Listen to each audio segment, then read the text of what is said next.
Mercredi 22 juin 2022, Evelyne Delia a fait ses débuts sur Twitter. Inquiète quant au réchauffement climatique, la présentatrice phare de la météo alerte au quotidien ses abonnés sur les températures à venir.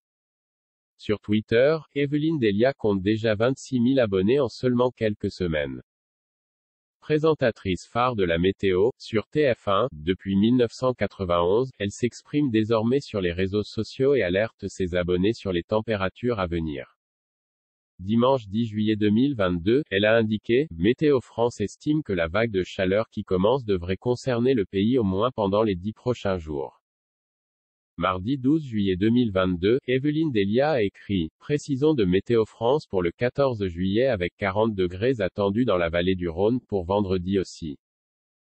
Pas moins de 30 degrés sur l'ensemble du pays. Jeudi 14 juillet 2022, CEST après avoir fait savoir que 11 départements sont désormais en vigilance orange canicule, qu'elle a confié que l'extension des fortes chaleurs s'intensifiera dimanche sur le nord du pays.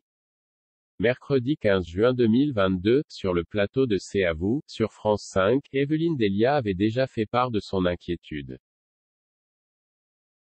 Face à Anne-Elisabeth Lemoine et son équipe, la présentatrice de la météo avait déclaré, ces records de chaleur sont de plus en plus fréquents, surtout ces fortes chaleurs et ces canicules.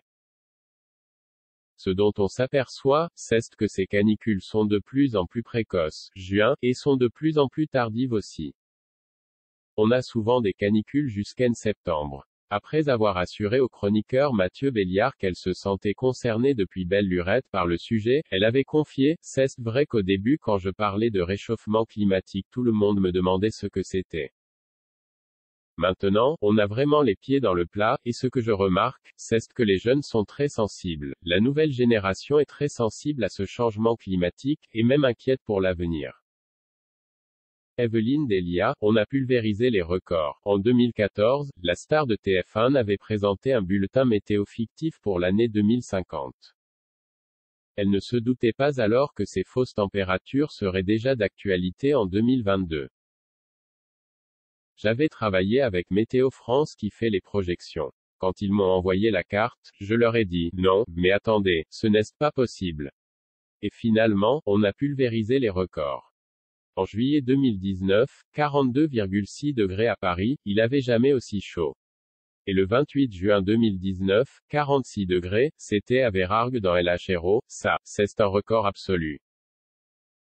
Il avait jamais fait aussi chaud en France, s'était-elle rappelé.